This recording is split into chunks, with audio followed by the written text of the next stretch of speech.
Olá, muito boa tarde. Hoje é terça-feira, dia 23 de fevereiro. Está começando mais um Diário Legislativo. No nosso jornal você fica por dentro dos principais assuntos em discussão na Câmara e na cidade de São José dos Campos. E confira agora os destaques desta edição. Projeto de lei de zoneamento sob análise da Câmara. Comissões de vereadores têm acesso a estudos sobre possíveis mudanças previstas na lei. Material soma mais de 10 mil páginas. Campanha da Fraternidade chega à Câmara Municipal. Legislativo é sede de debate sobre saneamento básico e distribuição de água. Documentário revela a história de Frei Galvão, primeiro santo brasileiro. Ele nasceu na região do Vale do Paraíba. E a aluna de São José, nota 1000 na redação do Enem, dá dicas de como se preparar bem na prova. Seja muito bem-vindo, o Diário Legislativo está no ar.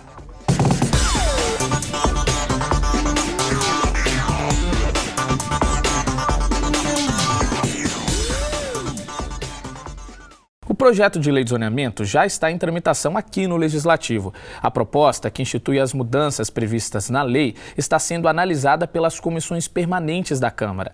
Dada a importância da matéria para a cidade, os estudos que envolvem o projeto somam mais de 10 mil páginas. Veja na reportagem.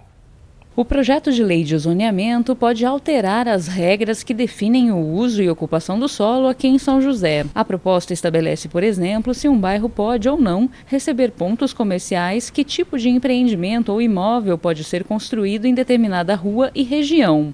A proposta do Executivo está em análise pelas comissões de Justiça, Transportes e Planejamento da Câmara. Cabe a essas comissões propor emendas ao projeto de lei.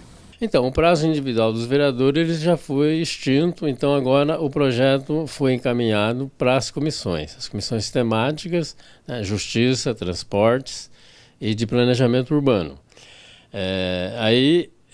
São reuniões em conjuntos, por comissão ou globalizado nas 3 comissões, mas de qualquer forma são 3 titulares e 3 suplentes para cada comissão, então dá um amplo número de vereadores que possam debater até mais, até melhor respaldado.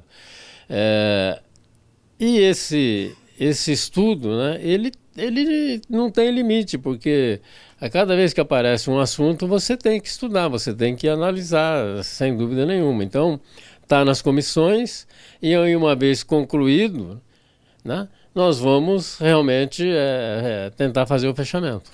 As emendas podem corrigir falhas no projeto e até mesmo alterar a proposta de lei. Para elaborar essas emendas, os vereadores estão estudando o projeto, que possui 230 artigos, 26 anexos e mais de 78 estudos técnicos. Os estudos foram disponibilizados após determinação da Justiça. O que nós percebemos é que faltam complementação de alguns estudos.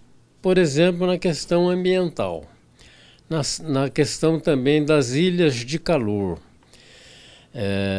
e principalmente na questão da mobilidade.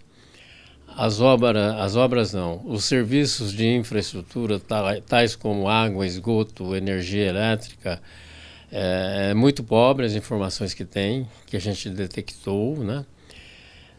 Temos também os pedidos que chegam nos bairros de entidades para fazer a análise. De acordo com o relator da Comissão de Planejamento, são quase 10 mil páginas com informações sobre meio ambiente e mobilidade urbana, além de propostas encaminhadas pela população. Nós esperamos que no final desse processo todo a gente saia com uma proposta bem elaborada, com consistência. E vou repetir novamente, qualidade de vida é o ponto principal do nosso estudo. Desde que o projeto chegou à Câmara, ele já recebeu 101 emendas dos vereadores. Algumas corrigem erros de redação, enquanto outras tocam em questões ambientais do município. Há emendas que também adequam o texto a parâmetros legais e ampliam a participação popular e a representatividade dos moradores nas decisões. Para estimular o debate sobre o zoneamento com a população, o Legislativo realiza o programa Câmara Presente. A Câmara foi sede de debates envolvendo o saneamento básico e a distribuição de água na nossa região. O encontro fez parte da programação da Campanha da Fraternidade 2016 e contou com a participação de lideranças religiosas, vereadores e representantes do poder público. Acompanhe. As discussões aqui envolvem um assunto sério: saneamento básico. Este é o foco da campanha da Fraternidade deste ano, que recebeu o tema Casa Comum, Nossa Responsabilidade. A meta é estimular o debate sobre saúde e meio ambiente e a Câmara de São José fez parte desta discussão. Vereadores, autoridades do poder público, especialistas e religiosos se mobilizaram para encontrar soluções para o problema. A campanha sempre tem o ver, julgar e o agir. Então nós estamos aqui hoje trouxemos pessoas para debater temas relativos ao saneamento básico, como a Sabesp, a própria Prefeitura, a Universidade e a Comissão Nossa Socioambiental, onde nós vamos estar levantando pontos relativo ao saneamento e a partir daí tirar encaminhamentos. Durante o encontro, pesquisadores da Comissão Socioambiental da Diocese apresentaram indicadores sobre a atual situação do saneamento em São José dos Campos. São dados sobre abastecimento, saneamento e produção de lixo em São José. Em média, cada morador da cidade consome cerca de 168 litros de água por dia, mas de cada 100 litros consumidos, 36 litros são perdidos. Os dados também apontam que 90% dos moradores que vivem na área urbana possuem esgoto tratado, mas que a eficiência do sistema de tratamento de esgoto coletado é de 48,6%. A produção de lixo ainda é alta em São José. Cada morador produz cerca de 820 gramas de resíduos sólidos por dia. Representantes da Sabesp e da Prefeitura apontaram os projetos existentes para ampliar o sistema de saneamento, que ainda deixa de fora 145 bairros irregulares. Os vereadores pretendem cobrar agilidade na universalização do sistema de saneamento. A gente sabe que a campanha da Fraternidade busca ações concretas para problemas que afetam o nosso dia a dia, mas também procura estimular a fé em cada um de nós. E falando sobre fé e religiosidade, você sabia que o primeiro santo brasileiro é da nossa região? Frei Galvão, canonizado em 2007, nasceu na cidade de Guaratinguetá e a história dele ganhou um documentário. A gente conhece um pouco mais sobre esse trabalho agora. Toda a trajetória de Frei Galvão, o primeiro santo brasileiro, está retratada no documentário Frei Galvão, o arquiteto da luz. Para dar mais dramaticidade aos acontecimentos que marcaram a história do frade, o diretor Malcolm Forrest encenou e reproduziu alguns momentos marcantes que simbolizaram o poder da fé de Frei Galvão. Foram 10 anos de produção e pesquisa até finalizar o documentário. Nós encontramos pessoas da família de Frei Galvão, né? Existe a casa de Frei Galvão, o museu e em São Paulo o memorial. Ele morou 60 anos na capital paulista, foi homenageado pela Câmara Municipal de São Paulo em vida. Existe muita coisa aqui também que eu ainda tenho curiosidade e gostaria de pesquisar mais, que são os depoimentos que vêm na tradição oral, de pai para filho, de mãe para filha, para neto, falando de coisas que aconteceram com a presença de Frei Galvão. Frei Galvão nasceu no ano de 1739, na região do Vale do Paraíba, cidade de Guaratinguetá. No documentário estão registrados santuários e museus dedicados ao santo, e também a casa onde ele morou, que fica no centro da cidade. Frei Galvão é um dos maiores exemplos de fé para os moradores do vale. Ele nasceu em Guaratinguetá, que é a região onde foi encontrada a imagem de Nossa Senhora Aparecida. Não havia a cidade de Aparecida do Norte naquele tempo, tudo era Guaratinguetá. Para quem tem a fé cristã, católica, é uma bênção para o Vale do Paraíba ter Frei Galvão nascido e vivido aqui. Pessoas importantes no processo de canonização de Frei Galvão estão presentes no documentário. Um dos exemplos de milagres realizados pelo santo é de uma menina que se curou de uma doença grave nos pulmões.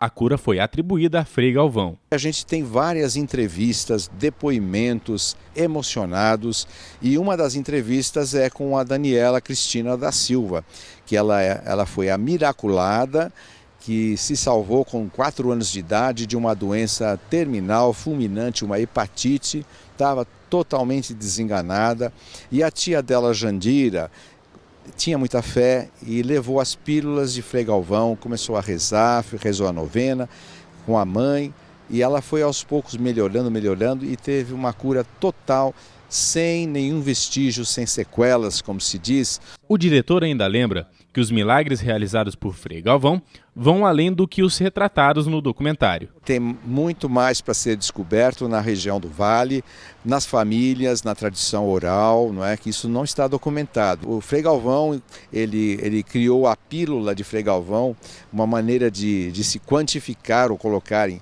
maneira visível, palpável, a fé, né? E isso tem feito muitos milagres no Brasil. E no próximo bloco você acompanha um bate-papo com a aluna de São José, nota 1000 na redação do Enem. Ela também dá dicas de como se preparar bem para a prova, hein? É daqui a pouco.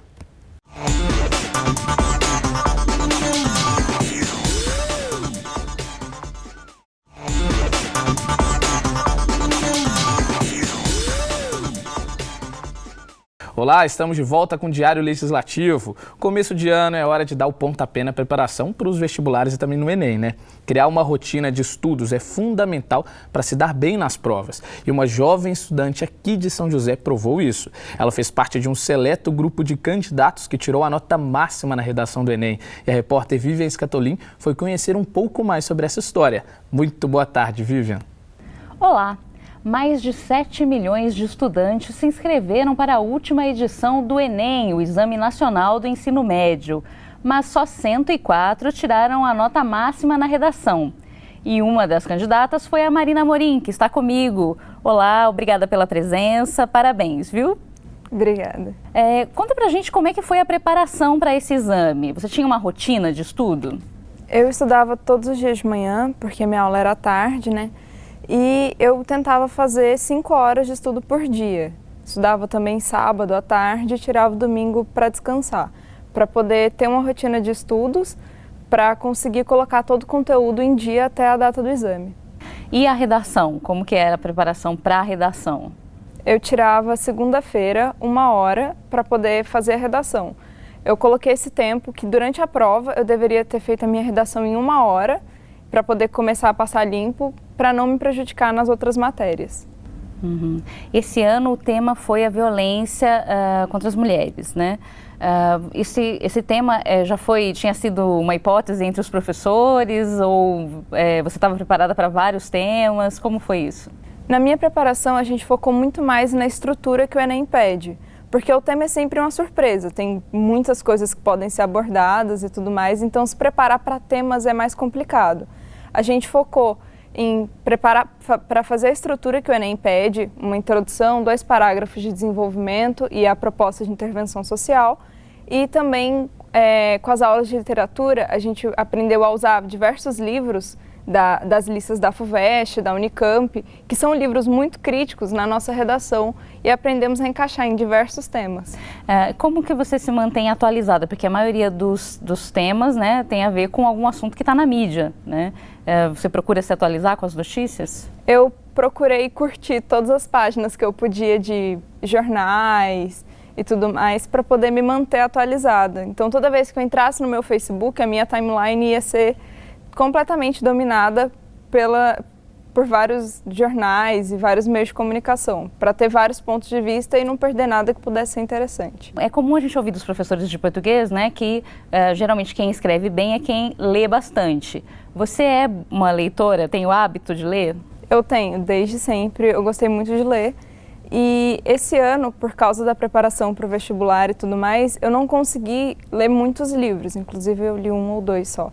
Mas como eu já tinha lido os livros nos anos anteriores, inclusive os da lista da FUVEST e da Unicamp, foi muito mais fácil para mim, porque eu já conhecia esses livros e durante a aula de literatura a gente só retomava os pontos mais importantes. E o que você gosta mais, de ficção ou não ficção? Eu gosto mais de ficção. Algum estilo suspense, romance? Eu gosto bastante de suspense, eu não sou muito fã dos romances românticos, mas eu também gosto muito de livros de filosofia. Por exemplo, O Mundo de Sofia é o meu livro preferido. Ah, joia, legal. E que dica que você dá para quem vai enfrentar o exame agora, tem aí, né, todo esse tempo para se preparar e teme a redação? Tem que tratar a redação como qualquer outra matéria. Você não pode negligenciar a redação e nem perder muito tempo nela. Então você tem que estipular um tempo durante a prova para poder fazer sua redação e conforme o exame for se aproximando, não deixar de jeito nenhum passar esse tempo. Então todos os dias você tem que tentar se manter um pouquinho atualizado e separar um dia para poder treinar redação, pelo menos uma por semana. Tá joia, obrigada, viu, pelas dicas, parabéns, boa sorte aí na carreira universitária e nós ficamos por aqui. Até a próxima. Muito obrigado, Vivian, e parabéns aí de novo para a Marina pelo resultado na redação do Enem. E no próximo bloco tem Giro Esportivo aqui no Diário, vamos falar da preparação da equipe de basquete para o próximo jogo da NBB e muito mais, hein? A gente volta já.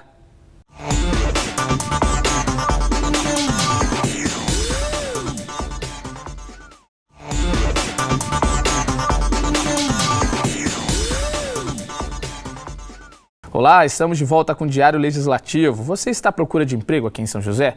Então confira as vagas disponíveis na cidade, na nossa agenda de serviços.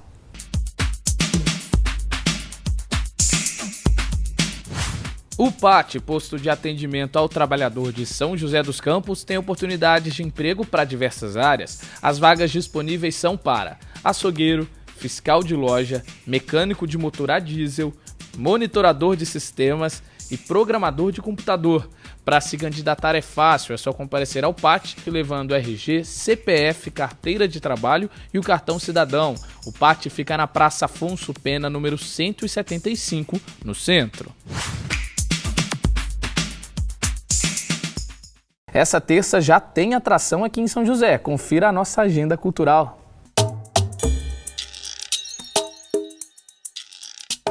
Hoje tem espetáculo de stand-up comedy aqui em São José. Os comediantes Anderson Gago, MC Maloca, Nil Agra e Luiz França se apresentam às 8 da noite no bar na Avenida Cassiano Ricardo, número 1594. Entrada a R$ 30. Também nessa terça, tem show do grupo Canaviá em São José. A banda apresenta muita música ao som do forreg. É pra dançar muito. O show começa às 8 da noite, no bar na Avenida Ademar de Barros, número 1467. A entrada custa R$ 15. Participe da nossa agenda enviando a sua sugestão para o e-mail tvcâmara@camarasjc.sp.gov.br.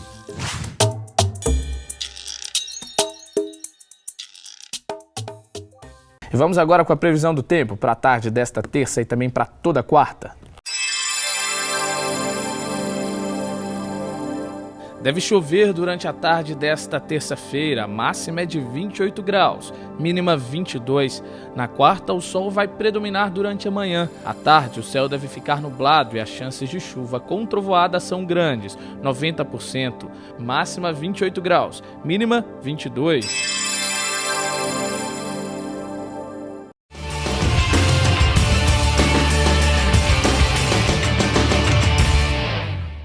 E hoje no Giro Esportivo o assunto é a preparação da equipe de basquete da cidade para o próximo jogo. Um jogo difícil, hein, contra a equipe de Franca. E também tem destaque no vôlei, que disputa a Super League, e também nos times da cidade que estão na Série A3 do Paulista. Quem tem todas essas informações para a gente é o repórter Daniel Melo. Daniel, muito boa tarde.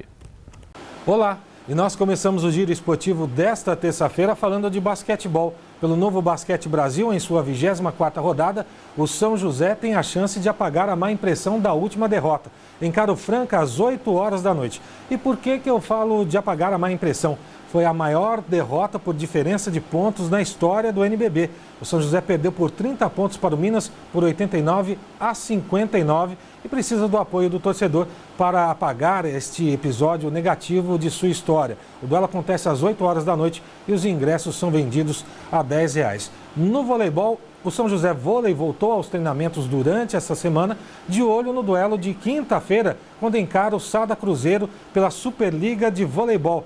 O Sada Cruzeiro é o líder da competição, tem 42 pontos. Depois, a equipe tem mais 2 partidas em casa, encara o Juiz de Fora e, na sequência, o Maringá.